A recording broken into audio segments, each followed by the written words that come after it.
I'm very happy to see a lot of people still with us. We've been doing this from April every Thursday at 4 p.m. Indian time. And of course, when we started, not many such events were happening, but now people are deluged with offers from educative seminars everywhere on the web. And I'm very glad to see a lot of people are here. We follow the same procedure as every week. We will let the speaker speak, and then at the end, we will have the people here in the Zoom meeting ask questions by pressing the hands up button on the right in the participant screen. And so it's a pleasure today to welcome Dr. Anita Richards.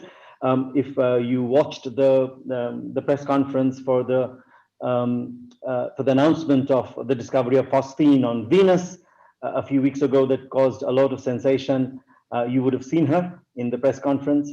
And of course, she's been part of the ALMA, UK ALMA team at Jodrell Bank at the University of Manchester, now a visiting fellow at the University of Manchester. And I'm so glad that she's here with us to talk about how we can observe planets with ALMA. Over to you, Anita. Well, thank you very much indeed. And I'm really happy to be invited to talk to IUCAA, and I gather quite a lot of people from other institutes. I remember visiting about 15 years ago for a conference in Pune and having met very many interesting discussions there, as well as a visit to the GMRT, of course. What I very much regret is that I'm not giving this in person, mainly, of course, because it'd be much nicer to meet everybody, but also because I do remember that it's one of the few university canteens in the world where you can have lunch in the canteen and not wish you brought your own.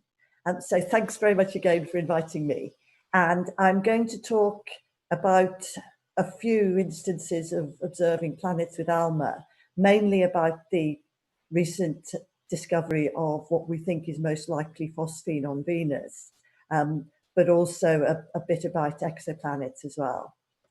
So everybody knows that Venus is the second planet from the sun. Well, actually, there's an apocryphal story at Jodrell Bank about a pub quiz team of cosmologists who didn't.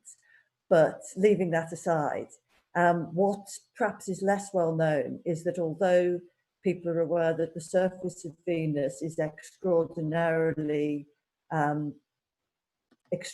hot, the clouds above it are so thick that there is quite a steep temperature gradient. And in fact, at about 50 to 60 kilometers above the surface of Venus, the temperatures are similar to terrestrial temperatures, somewhere around 0 to 80 degrees centigrade.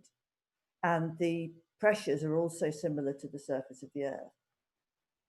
So another interesting thing about Venus, which I only discovered recently, is that for quite a long time, there's been a mysterious collection of ultraviolet absorbers in its atmosphere.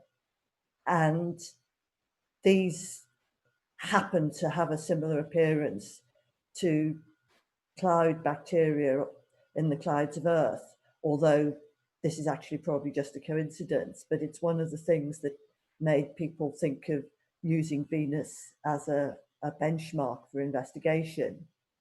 So one of the classic ways to search for life is to look for a mixture of gases that are out of equilibrium. That is, for example, in Earth's atmosphere, methane ought to be very rapidly destroyed by ozone. And the reason why one would detect methane at all in the atmosphere of the Earth is because it's constantly being replenished by biological processes.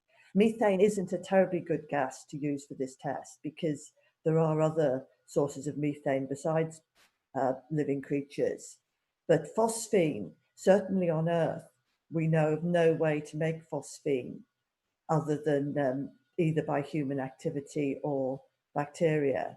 And phosphine would react very rapidly, even more rapidly than methane, with oxygen-rich molecules.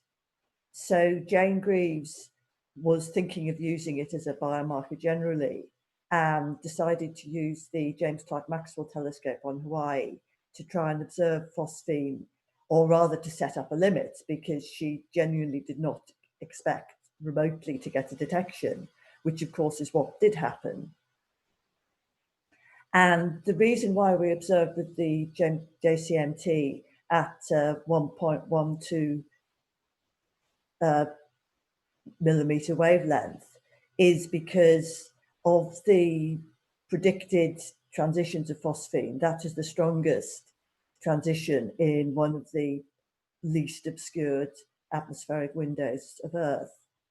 And on the right-hand side, you can see in black the observed spectrum of phosphine, and in solid red is the model for phosphine convolved with the bandpass of the JCMT.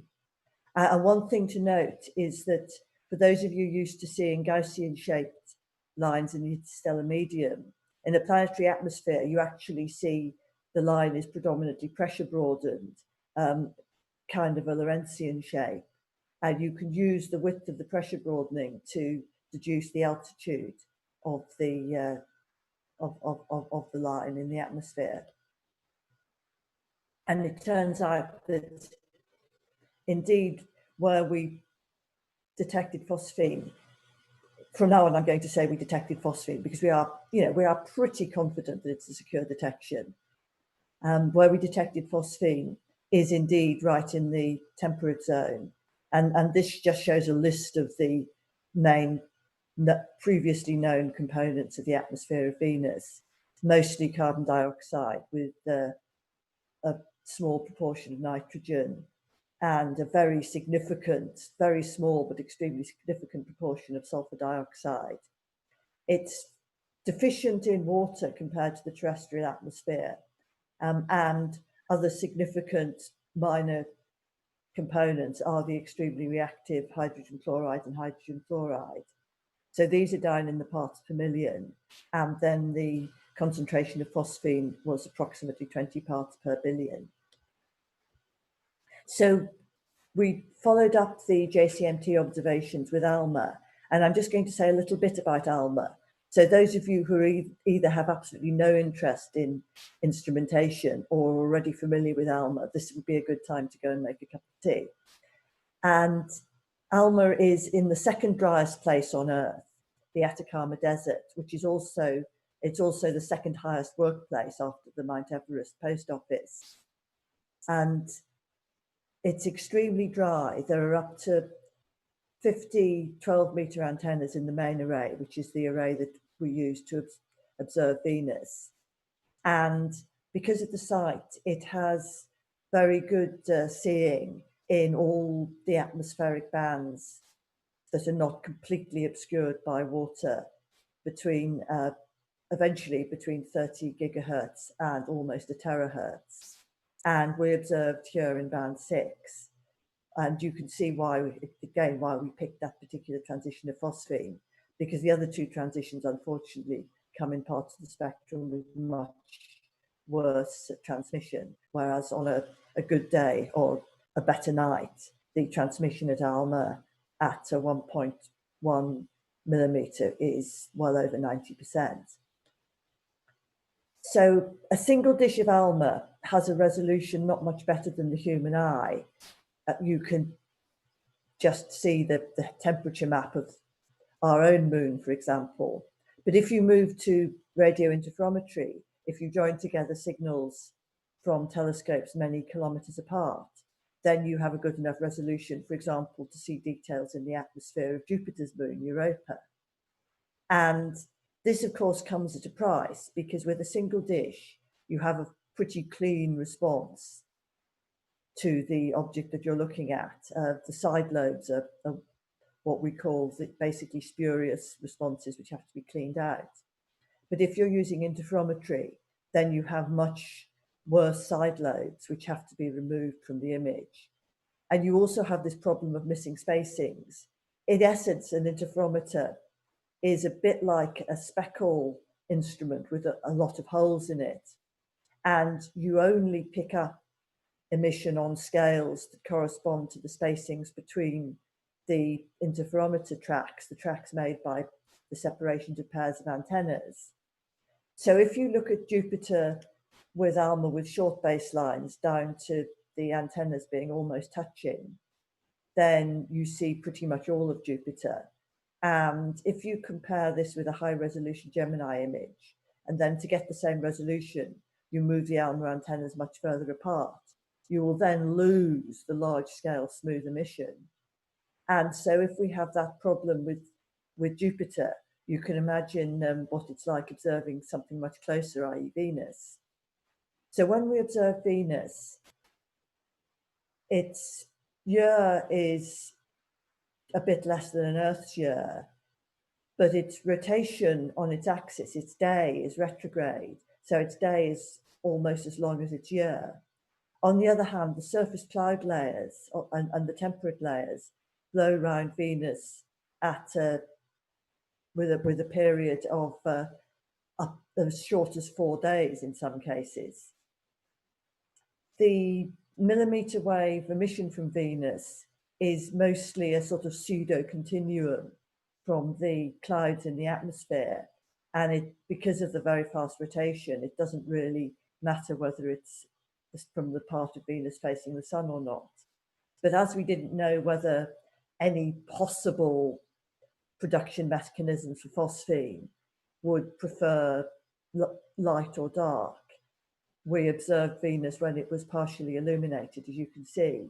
And this also shows that Venus's axis has a small tilt, less than the tilt of the Earth's axis. And we took enormous care in calibrating the data, particularly calibrating the bandpass. And this was a huge challenge because we were looking for a signal of just a few millijanskis against a 2000 plus Jansky planet. And although in principle, ALMA's sensitivity is fine, the problem is with the continuum background. And for those who know what how to read a UV plot, this is the most resolved object I've ever observed. And we found that, in fact, the very short baselines, less than about 30 meters, were producing all sorts of artifacts for reasons which I can discuss if people are interested, but basically due to the fact that ALMA, the field of view of ALMA and the size of Venus were not so very different, and that ALMA was not really designed for the outer reaches of the primary beam to be sensitive to the dynamic range that we needed. So we got rid of the shortest baselines from the data. We could have tried some very complicated ways to correct for this, but we figured that if we were claiming an extraordinary detection, then we really didn't want to make the data reduction process too complicated. And if you throw away the short baselines, then essentially you stop being able to image the large scale smooth emission from Venus. So in the final spectral cubes that we produced, our scale is about a quarter of the, we're sensitive to emission on scales up to about a quarter of the size of Venus as a whole.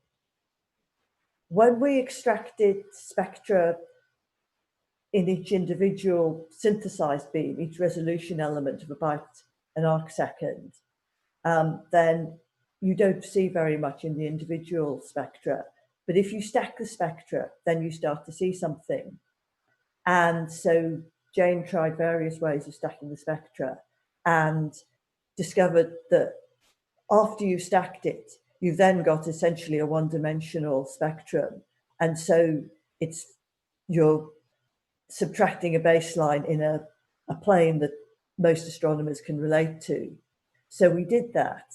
And it turns out that for the whole planet, we see a very clear signal for phosphine, but it's especially concentrated across the mid-latitudes, not at the equator and not at all at the pole, which was slightly surprising because the astrobiologists had expected that if there were any bugs, they'd be along the terminator.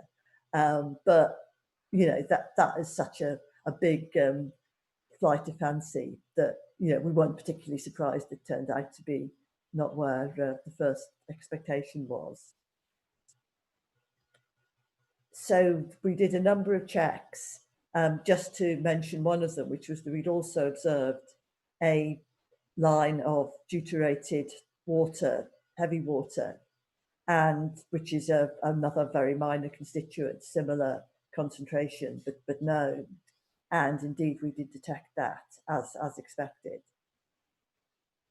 Okay, so as I've mentioned, the abundance of the abundance of phosphine is pretty much peaks right in this temperate zone, where the temperatures are between about 0 and 80 degrees centigrade, although there could be more of an extension that we've lost due to the subtraction of the baseline in the spectral domain. So how could phosphine be formed? Well, phosphine is known from planets like Jupiter and Saturn, but they have hydrogen-rich atmospheres and also enormous pressures deep inside their atmosphere. Conditions like that don't exist anywhere on the surface of Venus or the Earth for that matter.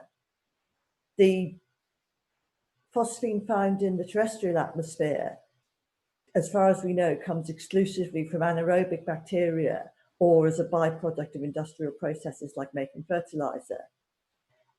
It's theoretically possible that it could be made in volcanoes, but that's never actually been observed. And so there's another paper by William Baines et al. Looking at the destruction routes for phosphine, which would particularly be by traces of free oxygen and chlorine in the atmosphere, or it would simply be destroyed by the heat at the surface of Venus.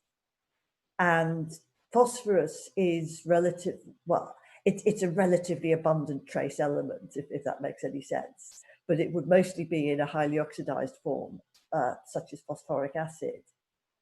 And in order to be able to form phosphine from phosphoric acid by the known atmospheric composition of Venus would be incredibly slow, a billionth of the rate at which it's destroyed.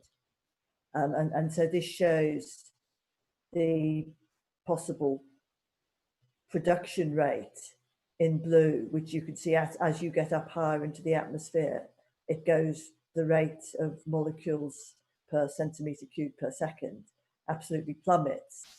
And it's many, many orders of magnitude slower than the rate at which it would be destroyed. So in order to explain the presence of phosphine in the atmosphere, even at a few parts per billion, it has to be continuously reformed. And again, taking incredibly conservative estimates, that the absolute longest that phosphine could survive in the temperate zone of Venus would be 1,000 years, and it's actually probably more like just a few years. So a brief recap on the history of Venus. This is a NASA simulation, and up to about 1 billion years ago, the surface of Venus was probably not that different from Earth, with a nitrogen-dominated atmosphere. And then, for some reason, which I probably ought to know, but please don't ask me, the carbon dioxide concentration and therefore the greenhouse effect took off, and Venus became incredibly hot, and temperature at the surface shooting up to many hundreds of degrees centigrade. And it now has an atmosphere which is largely carbon dioxide with small droplets of sulfur, which are mainly sulfuric acid. And the droplets are evaporated, rise up into the cloud layer, gradually they coalesce, and then they rain out again, and the cycle repeats. Another thing to note is, of course, that this audience, I'm sure, does not need reminding that Venus is an awful warning of runaway global heating. But so going back to Earth, as we have it now, life on Earth can survive under environments that people thought were completely impossible, even when I started my career as an astronomer. And this is hot springs, actually near the ALMA site, where the temperature goes in a very short period at dawn from -20 degrees centigrade up to the boiling point of water at 4,000 meters, about 80 degrees, and you still get these algae, which are very complex organisms compared to bacteria. And this is a sort of overview of all the different places where life has been detected on Earth, mostly very simple single cells like bacteria, but in some places even quite complex organisms like tardigrades. And one thing to note is that the one aspect of Venus which is incredibly difficult to reproduce on Earth, and certainly we've never been able to find a naturally occurring place where the acidity is anything like as bad as in the atmosphere of Venus. And the most acid environments on Earth, which can support life, are still basically a solution of sulfuric acid in water. In Venus, we're talking about a solution of water in sulfuric acid. Phosphate and phosphorus generally, of course, plays an extremely vital role in cell energy transport, the ATP cycle and so on, as well as in RNA and DNA. And although it would probably be pretty fanciful to imagine that the very complex aspects of life were the same anywhere else in the universe, phosphorus is an extremely useful atom for going from reduced to oxidized states, and therefore in the most basic form of energy transport, moving ions across a membrane. And this is the pathways that have been suggested for making phosphate on Earth. And it requires an anaerobic environment, such as either swamps or bacteria deep in your gut, or more specifically, the most prolific source is apparently penguin gut. And so if we start thinking, well, if the phosphine on Venus was being replenished by some kind of biological process, then we've been thinking about water-based life forms simply because we really have no idea how anything else would work. I mean, it's a bit like the apocryphal drunk person looking for their keys under a lamppost. It's just the only place that we can look. It may be a completely false assumption, but starting with that assumption, okay, so we have about 15% of water in the droplets. We have enough of the other elements that we think are necessary for life: carbon, hydrogen, oxygen, nitrogen, and sulfur. Relatively depleted in hydrogen, but still enough because hydrogen is, in the grand scheme of things, so common. Also a relatively low metal abundance. But again, there are, I mean metals in the metallurgic sense. You do find potassium, sodium, whatever, just not as abundant as on Earth. There is plenty of energy, of light energy penetrating through the clouds of Venus, although, as we know from Earth, sunlight is not in fact vital for life. But the gradient, maintaining the gradient, would take energy if some kind of cell on Venus had a membrane of some kind, and because that's what we think, based on just what we know at the moment, is that there would have to be some way of differentiating life from its surroundings. I mean, in a way, that's always the definition of life, which is quite a challenge, because in order not to be destroyed by sulfuric acid, it would have to have something fairly non-polar on its surface, such as colloidal sulfur. But on the other hand, it would also have to have something which was hydrophilic in order to be able to concentrate water inside the cell. But all of this is not something that we can model in any detail based on what we know at the moment.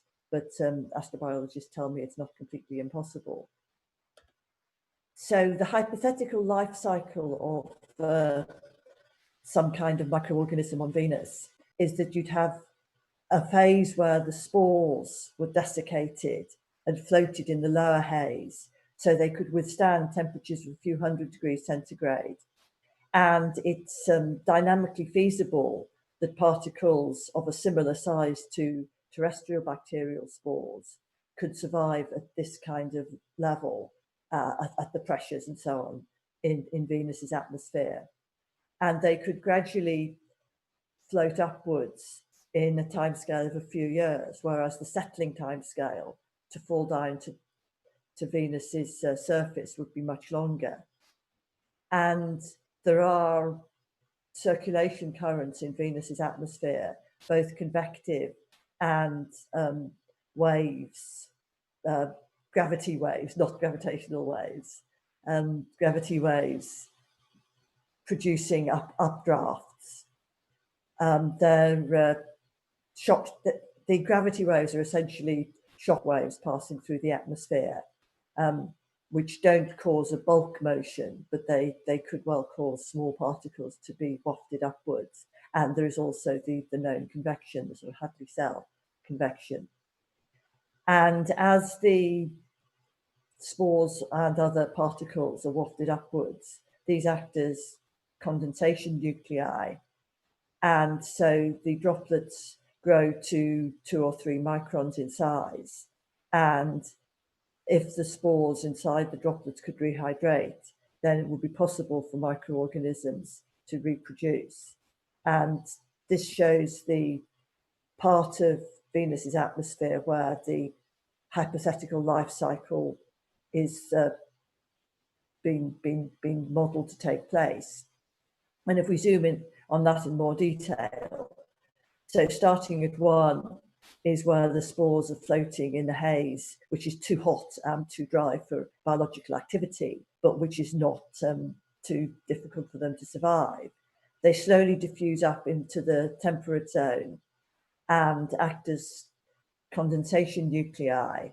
And so as the droplets grow to a few microns in size, then bacteria, or it's not bacteria, there would not be bacteria as we know it, some kind of organism of anything from the smallest by terrestrial analogy would be maybe 0.2, 0.3 micron, up to some 1 micron or something in size. And as I said, this cycle sort of hydrodynamically would take a matter of a few years. And so you might eventually get to the point where you have a small collection of microbes inside each droplet. But as the droplets coalesce, once they get to bigger than at 3 microns, they would rain out in about 3 months. And as they get bigger, they rain out much quicker. And as they fall down to the hotter layers, then they desiccate, and the microbes would have to turn back into to produce spores until the next cycle happens. If anything falls down onto the surface, then it's pretty certainly going to be destroyed at temperatures hot enough to melt lead. If spores wafted upwards, then although there's more ultraviolet insulation, it would be within the possibility realms of survival as spores, if not reproduction. So, we have no proof whatsoever that this is actually what's happening, but it's a very intriguing possibility to consider investigating. And this shows in a bit more detail the hypothetical production of phosphine by such organisms, where this here is some analog of the terrestrial cellular reducing agent nicotinic acid dihydride, which of course is a nucleotide containing, adenosine, NADH. It contains phosphorus. It's another way in which phosphorus is vital for metabolism on Earth.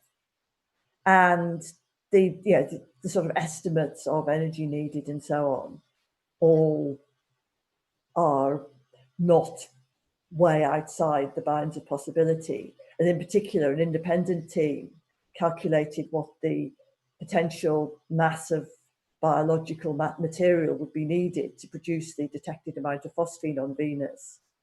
And it would be about about 10 to the minus 4 milligrams per meter squared, which is much less than the amount of bacteria and spores, the amount of biological material in the clouds of Earth. Although on Earth, the cycle tends to happen the opposite way around, because unlike Venus, our clouds are transient and there is liquid water on the surface of the Earth. So on Earth, what you tend to get is bacteria which are wafted up into the clouds.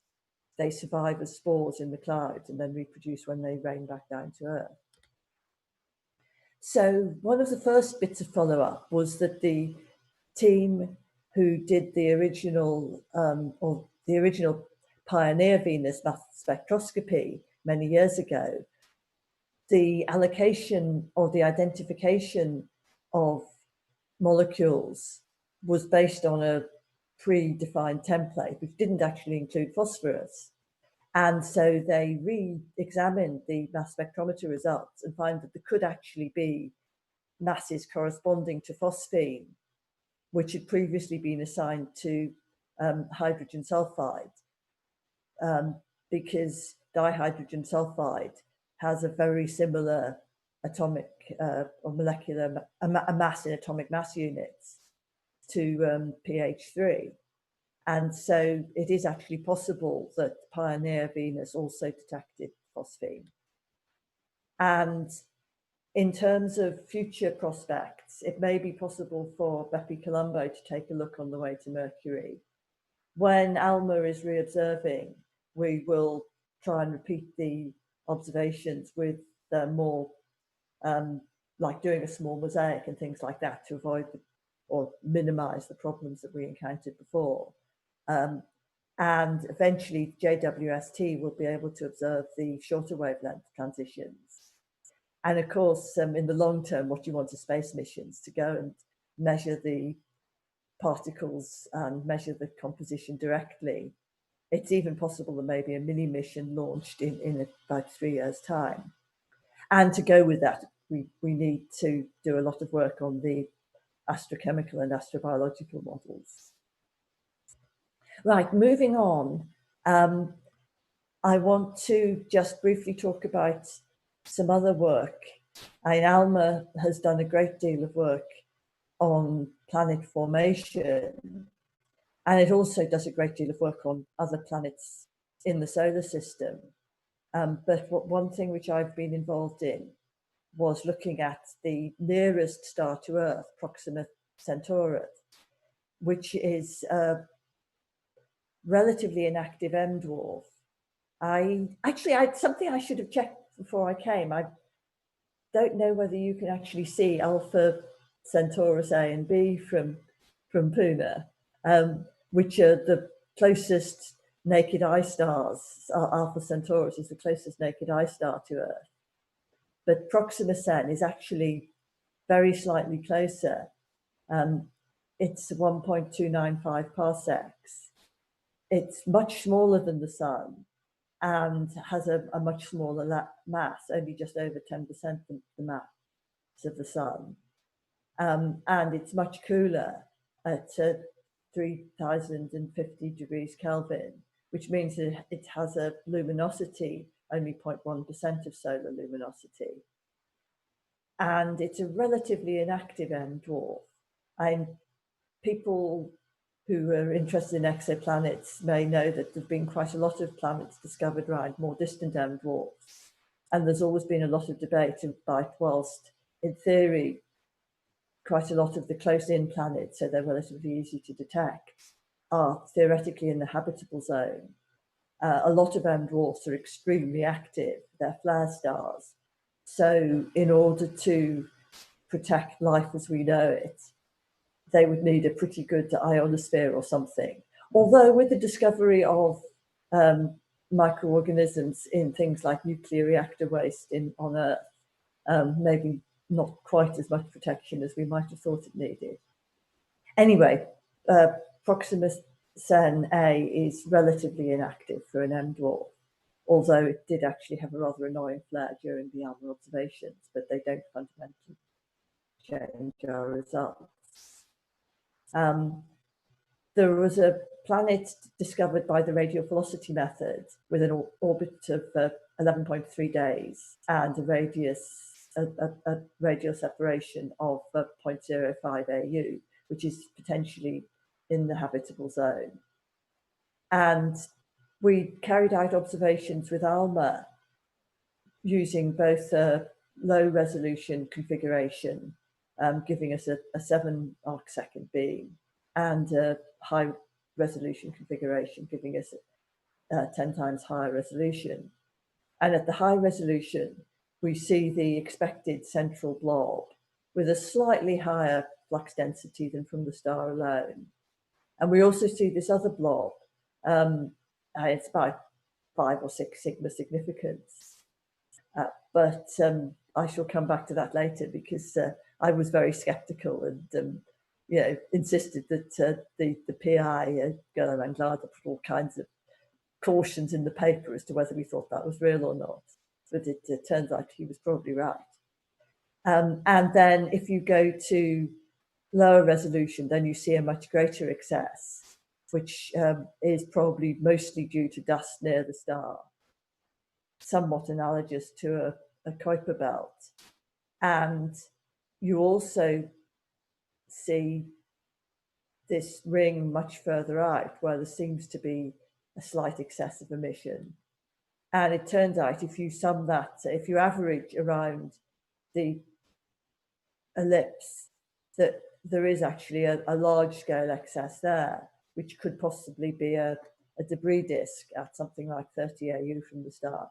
I mean, you have to remember that if you think of it as comparable to our solar system, but it has to be scaled down by a large factor due to the small size and faintness of Proxima Centauri. So it's roughly analogous to the location of the Earth cloud, although probably rather different in composition. And then recently, there was a much longer period of, as the monitoring, the radial velocity monitoring continued, after 17 years, if you subtract out the residuals from the identification of Proxima Centauri b, the known planet, lo and behold, another planet emerges from the residuals, or the radial velocity signature of another planet. And another team carried out a series of observations with adaptive optics on the Very Large Telescope. And by stacking the observations for a whole load of potential orbits, they managed to identify the location of a planet and also its orbital parameters.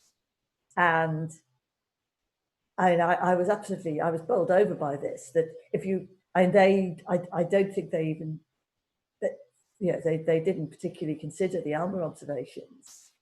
But if you look at their estimated best fit orbital parameters, then at the time, if you extrapolate back in time to the ALMA observations, the location of the planet C then would match pretty well with the location of the planet which Gerhard Anglada suggested might be responsible for what we detect with ALMA. I mean, we wouldn't detect the planet itself with ALMA, it'd be far too small. But if it had some kind of rings around it, which we think is not particularly uncommon for planets, then that's what ALMA would be able to detect. So that is I just found that absolutely. I had to say, that was brilliant. And again, when and if we can use ALMA again, then we want to try and confirm that. And so I'll just finish with a shot of, not a shot, an artist's impression of what the view would be from Proxima Centauri, because I mean, this, if one can't be a bit romantic sometimes in astronomy, what else could you be? So this is what it would look like. So that would be Proxima Centauri, and then you'd see the Centauri A and B just in the distance there. and completely hypothetical, but all good fun. Thank you very much. And yes, sorry, I do have to finish, of course, by the acknowledgements. And I particularly want to thank Kandaswamy and Santosh for setting this up, for their good conversation and as well as their technical help. The ALMA director who gave us DDT time to observe Venus, particularly want to thank, as well as the observatory staff who went above and beyond in trying to solve the problems in the observation. These are the papers by the team which made the phosphine discovery, which I've particularly drawn on, and I've given the other references. This is Guillaume Anglade's paper, original paper about Proxima Cen.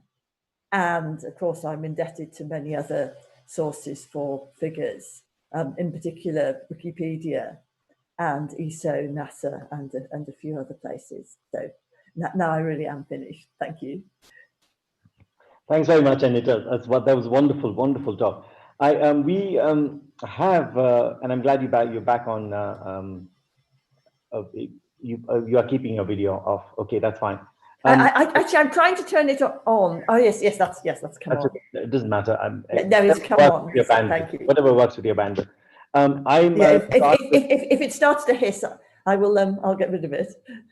We have on Zoom here about 50 people right now, and I would ask people to raise their hands in the participants window if they have questions. I'll keep an eye on the YouTube channel as well to see if the questions are coming up there. So, are there any questions? Would you raise your hand?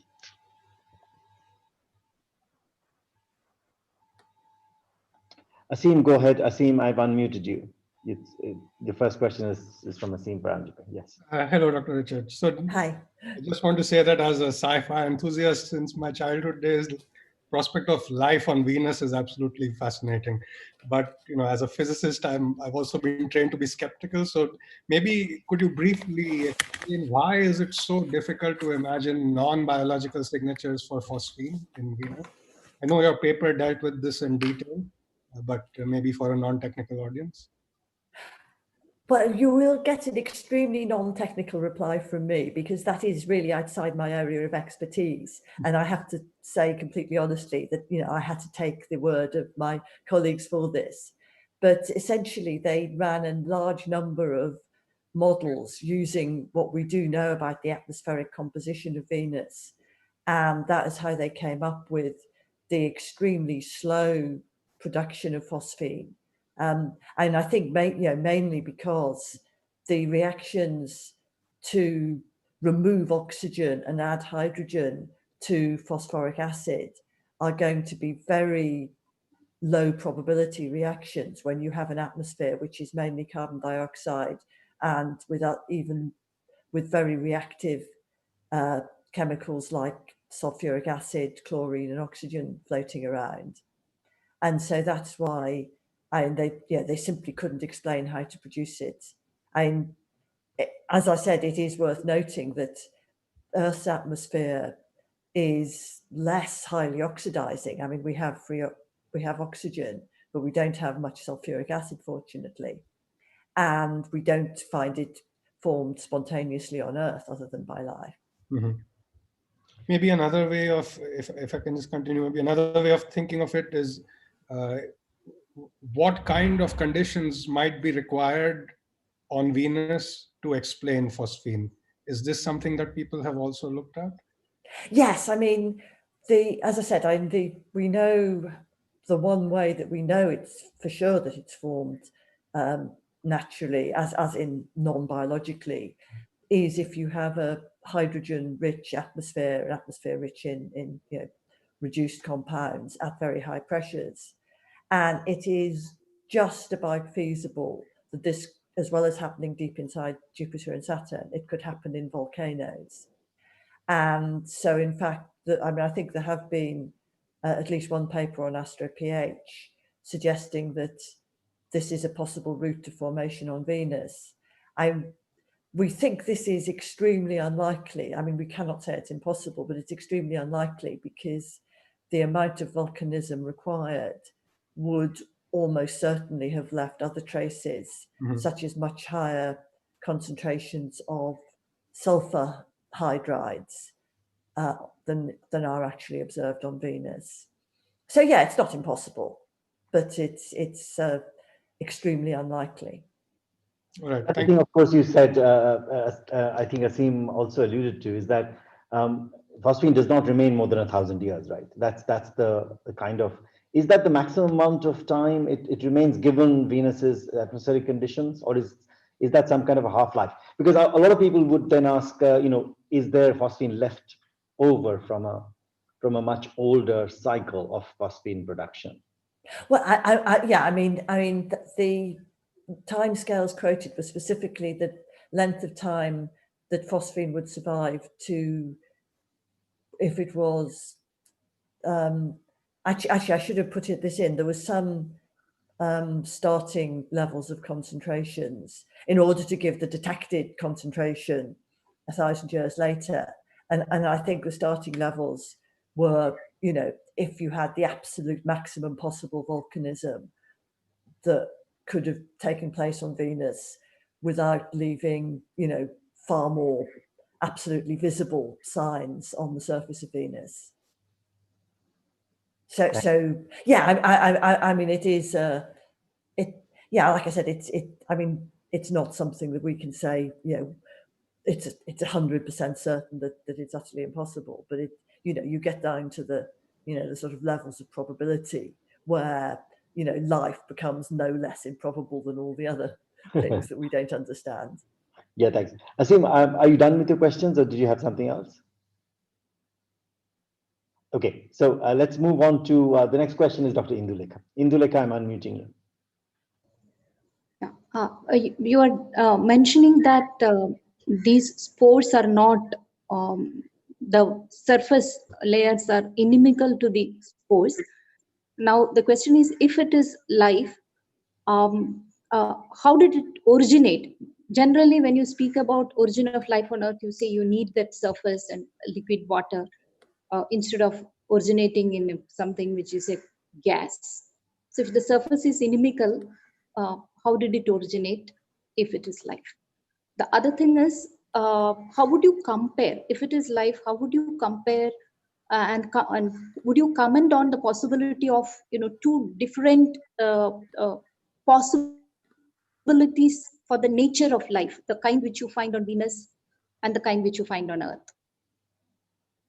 Okay, well, I'm just going to, can I just share my screen again for a second? Yes, please, go ahead. Yes. Right. If you can, otherwise I can do that too. Go ahead, actually, maybe could you show my slide 27? That would probably be quicker. Let me see if I can do it from here.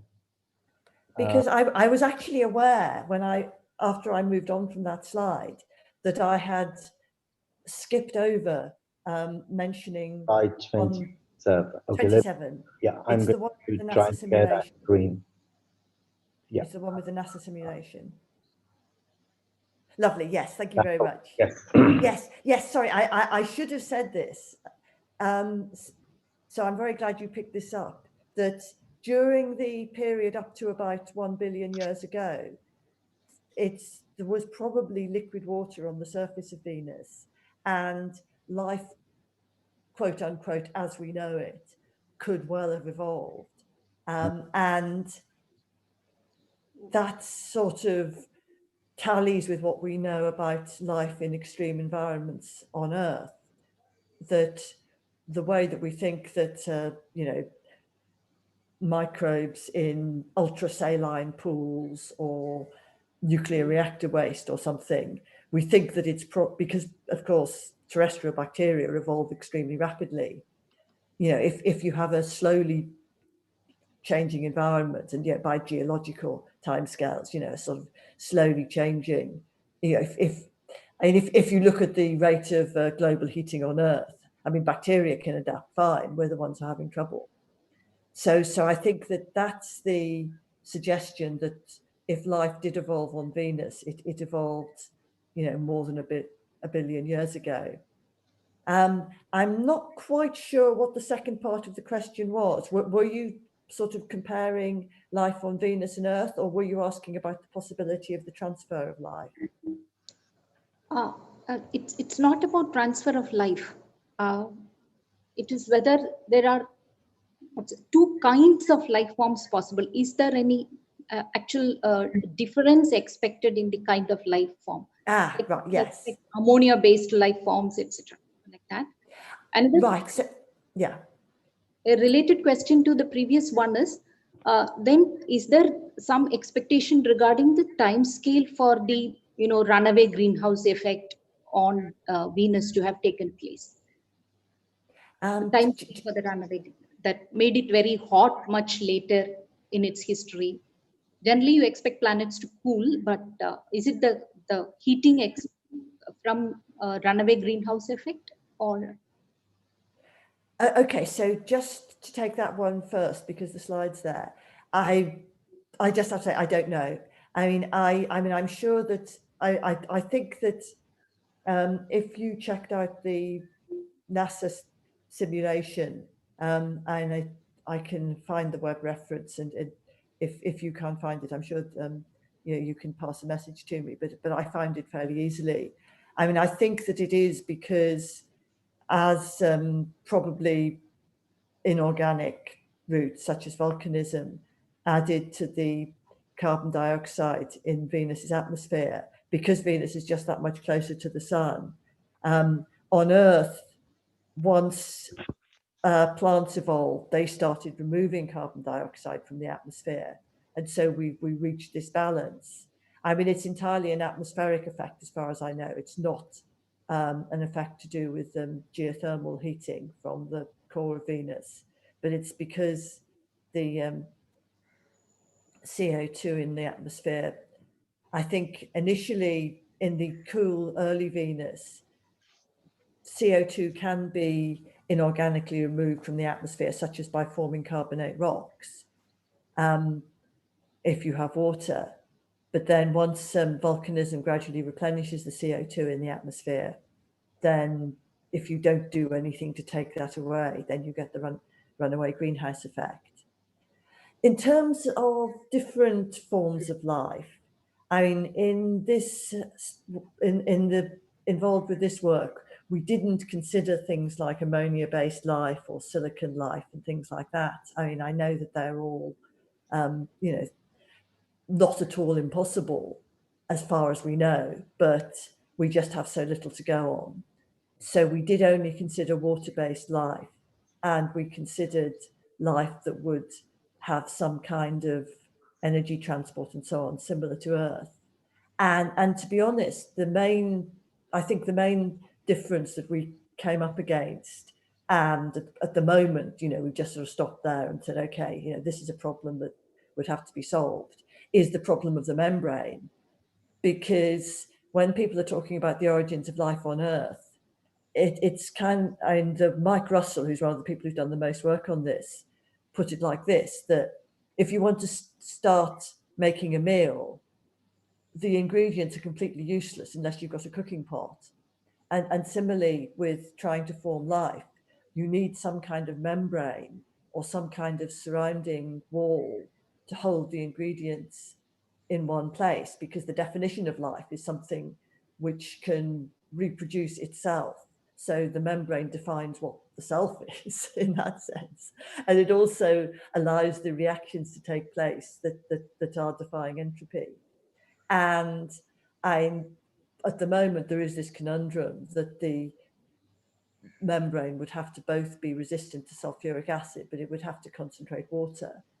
And by analogy with things that one can create with different sorts of hostile environments, it's not impossible. But at the moment, we haven't come up with a solution for Venus. So that's not a very satisfactory answer to your question, I know, but sometimes we don't really know is the only thing we can say. Thanks very much. Thanks, Anita. I hope that was all. That was all in Duleka. Let's move on to Shukanto Bose. Shukanto, I'm unmuting you. See if you can unmute yourself. Yeah, finally. Yeah. Thank you Dr. Richards, for a very interesting talk. In retrospect, I mean, now that we know phosphine exists in the Venusian atmosphere, can we ask why was this missed in past observations and even missions, landers? Number one. Number two, even though we may have missed it in past observations, can we do some like data archaeology, go back and re-examine some of the data sets from the Venera missions and the odd such mission and see if your hypothesis of how it is created and replenished can be further bolstered? Yes, that's a very good question. The concentration is very, very low, 20 parts per billion. And as I mentioned, with the re-examination of the data from the Venus Pioneer, it simply wasn't considered to, when you have a spacecraft, particularly spacecraft that were launched 10, 20 years ago, you have to sort of strip down to the absolute minimum what you're asking it to do. And nobody thought of looking for phosphine or even phosphorus compounds. I think that's the basic answer. And in fact, the JCMT observation by itself, and it was maybe 5 or 6 sigma significant. And the problem with, of course, with observing planets is that if you're trying to observe them from the Earth, you can't just stare at them indefinitely because the planet goes behind the sun, the systematics and the instruments start to build up, all kinds of things happen. And the spacecraft on Venus have very limited lifetimes. I think that the record was maybe a few days for something actually penetrating the atmosphere. So yes, I mean, people are also looking, I believe that people from Jane's team are in contact with the Russians who did the Venera and Vega landers. And yeah, people are re-examining the old data, not just to look for phosphine, but also to look for anything else which might be implicated or which might show signs that actually there was some extraordinary volcanic episode, and that might disprove the potential for biological origin. I mean, we're looking for all the possible explanations. I think that basically this whole thing has just really sparked a huge interest in what's going on Venus. Sorry, was there another part of your question I've missed? No, I think you have answered it completely. Thank you very much. Thanks, Shrikant. I hope, Anita, you can take one more question. There's yes, Pallavi has her hand up. Pallavi, go ahead. I'm trying to unmute you. Yes. No. Yeah. Can you speak now? Yeah. Thanks for unmuting me. Yeah, wonderful talk. And I was just wondering that the model you presented to be able to generate this phosphine gas involving spores, I wondered if that will also produce some other product, a companion molecule, which can be detected and then just confirm such a model in by constraining the abundance and so on. So I was just wondering if that was possible. Yes, I'm sorry I don't have an example to give you. And the problem is, of course, that it doesn't just have to be something else which would be produced, but it has to be something else which would not otherwise occur. And I think that there have been suggestions such as, if it was a carbon-based life form, then maybe methane. Methane is the one that we always look for. But that is easier, I believe, to produce in volcanoes because carbon is much more abundant than phosphorus. But so I think, it might be something useful to look for. But also I think methane is harder to detect. I'm sorry, I may be misspeaking, but I believe that one of the suggestions is that there are transitions which the JWST could look for. I don't believe that methane has any accessible millimeter wave transitions, unfortunately. But I could be wrong.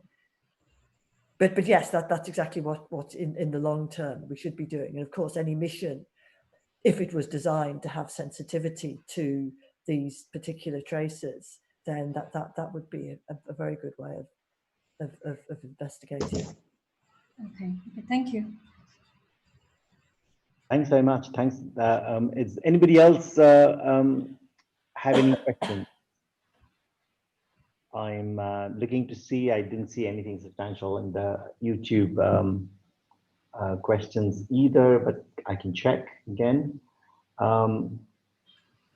If not, no, I can't see any. So if not, let's thank the speaker again. And so the Zoom provides ways of thanking people. And well, thank you very much to the audience for being here. See us again. Kandu, when's the next talk? 2 weeks from now, the colloquium, but seminars